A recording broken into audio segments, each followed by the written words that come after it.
ನನ್ನ ಎಲ್ಲ ವೀಕ್ಷಕರಿಗೆ ನಮಸ್ಕಾರ. ಸಂತೋಷ್ ಎಸ್ ಲಾಡ್ ಅವರ ಹೆಸರು ರಾಜ್ಯದ ಜನರಿಗೆ ಚಿರಪರಿಚಿತ. ಕಾರ್ಮಿಕ ಸಚಿವರಾಗಿ ಅವರು ತಂದಿರುವ ರಚನಾತ್ಮಕ ಬದಲಾವಣೆಗಳ ಕಾರಣದಿಂದ ಸದಾ ಸುದ್ದಿಯಲ್ಲಿರುತ್ತಾರೆ.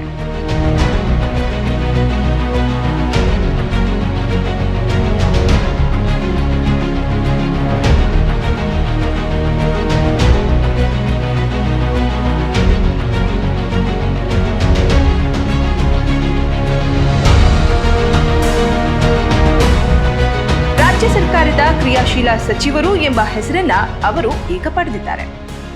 ನಿಮಗೆಲ್ಲ ಗೊತ್ತಿರೋ ಹಾಗೆ ಶ್ರಮಿಕರ ಕಲ್ಯಾಣಕ್ಕಾಗಿ ಇರುವ ಕಾರ್ಮಿಕ ಇಲಾಖೆಯ ಅನೇಕ ಯೋಜನೆ ಮತ್ತು ಕಾರ್ಯಕ್ರಮಗಳನ್ನು ಫಲಾನುಭವಿಗಳಿಗೆ ನೇರವಾಗಿ ಮುಟ್ಟಿಸಲು ಸತತವಾಗಿ ಕೆಲಸ ಮಾಡುತ್ತಿದ್ದಾರೆ. ಒಂದು ಇಲಾಖೆಯನ್ನ ಯಾವ ರೀತಿಯಲ್ಲಿ ಮುನ್ನಡೆಸಬಹುದು ಎಂಬುದಕ್ಕೆ ಸಂತೋಷ್ ಲಾಡ್ ಅವರು ಮೇಲ್ಪಂಕ್ತಿಯನ್ನ ಹಾಕಿಕೊಟ್ಟಿದ್ದಾರೆ. ಸಂತೋಷ್ ಲಾಡ್ ಅವರು ಕಾರ್ಮಿಕ ಸಚಿವರಾಗಿ ಪ್ರಮಾಣ ವಚನ ಸ್ವೀಕರಿಸಿದಾಗಿನಿಂದ ಕೈಗೊಂಡ ಕಾರ್ಯಗಳು ಒಂದೆರಡಲ್ಲ, ಅವುಗಳ ಪಟ್ಟಿ ದೊಡ್ಡದೇ ಇದೆ. ನಕಲಿ ಕಾರ್ಮಿಕ ಕಾರ್ಡ್ಗಳ ರದ್ದತಿ ಅಭಿಯಾನದಿಂದ ಹಿಡಿದು ತೀರಾ ಇತ್ತೀಚಿನವರೆಗಿನ ವಿಶೇಷಚೇತನರಿಗೆ ಉದ್ಯೋಗ ಮತ್ತು ಶಿಕ್ಷಣ ಕ್ಷೇತ್ರದಲ್ಲಿ ಮೀಸಲಾತಿ ಒದಗಿಸುವ ಮಸೂದೆಯನ್ನ ಜಾರಿಗೆ ತರಬೇಕು ಎಂಬುದರವರೆಗೆ ಅವರು ಕ್ರಾಂತಿಕಾರಕ ಬದಲಾವಣೆಗಳನ್ನು ಜಾರಿಗೆ ತಂದಿದ್ದಾರೆ.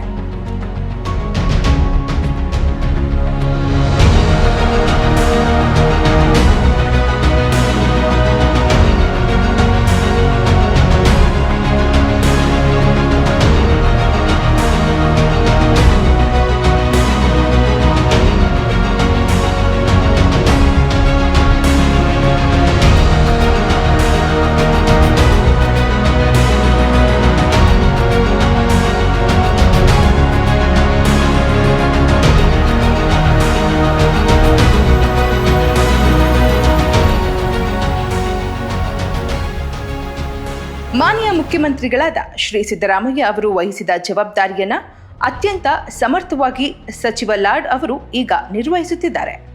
ಸರ್ಕಾರದ ಇಲಾಖೆಗಳಲ್ಲಿ ತಮ್ಮ ಇಲಾಖೆಗೆ ಹೆಸರು ಬರಬೇಕು, ನಾಡಿನ ಶ್ರಮಜೀವಿಗಳ ಕಲ್ಯಾಣವೇ ಇಲ್ಲಿ ಆದ್ಯತೆಯಾಗಬೇಕು ಎಂಬ ಅತ್ಯುತ್ಸಾಹ ಅವರದು. ಮುಖ್ಯವಾಗಿ ಸಚಿವ ಲಾಡ್ ಅವರು ಇಲಾಖೆಯ ನೇತೃತ್ವ ವಹಿಸಿಕೊಂಡ ಕೂಡಲೇ ಆಮೂಲಾಗ್ರ ಬದಲಾವಣೆ ತರಬೇಕು ಎಂಬ ಆಲೋಚನೆಯನ್ನ ಜಾರಿಗೆ ತರಲು ಮುಂದಾದರು. ಇಲಾಖೆಯ ಅಧಿಕಾರಿಗಳೊಂದಿಗೆ ಉತ್ತಮ ಸಮನ್ವಯ ಇಟ್ಟುಕೊಂಡು ಸುಧಾರಣೆಗಳನ್ನು ಒಂದೊಂದಾಗಿ ಜಾರಿ ಮಾಡಲು ಕಾರ್ಯಯೋಜನೆ ಸಿದ್ಧಪಡಿಸಿದರು.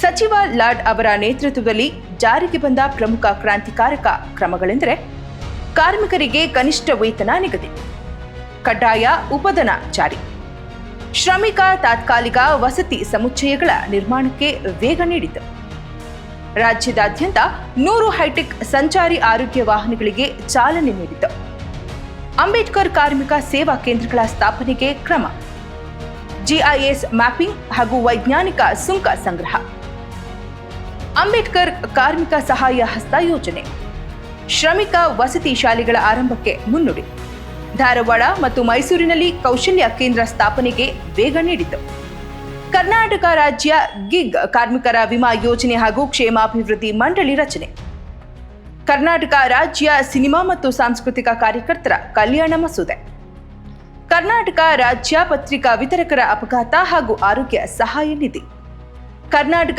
ರಾಜ್ಯ ಖಾಸಗಿ ವಾಣಿಜ್ಯ ಸಾರಿಗೆ ಕಾರ್ಮಿಕರ ಅಪಘಾತ ಯೋಜನೆ, ಆಶಾದೀಪ ಯೋಜನೆ, ಋತುಚಕ್ರ ರಜೆ ನೀತಿ, ಮನೆ ಕೆಲಸದವರಿಗೆ ಕಲ್ಯಾಣಕ್ಕೆ ಮಸೂದೆ, ಅಂಗವಿಕಲರಿಗೆ ಉದ್ಯೋಗ ಮತ್ತು ಶಿಕ್ಷಣ ಕ್ಷೇತ್ರದಲ್ಲಿ ಮೀಸಲಾತಿ ಒದಗಿಸುವ ಮಸೂದೆ.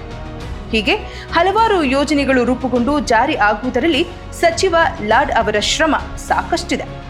ಈ ಎಲ್ಲ ಯೋಜನೆಗಳ ವಿವರಗಳೇನು, ಹೇಗೆ ಜಾರಿ ಮಾಡಲಾಗುತ್ತಿದೆ, ಪ್ರಯೋಜನಗಳೇನು ಎಂಬುದನ್ನು ಮುಂದಿನ ಭಾಗದಲ್ಲಿ ಹೇಳ್ತೇವೆ.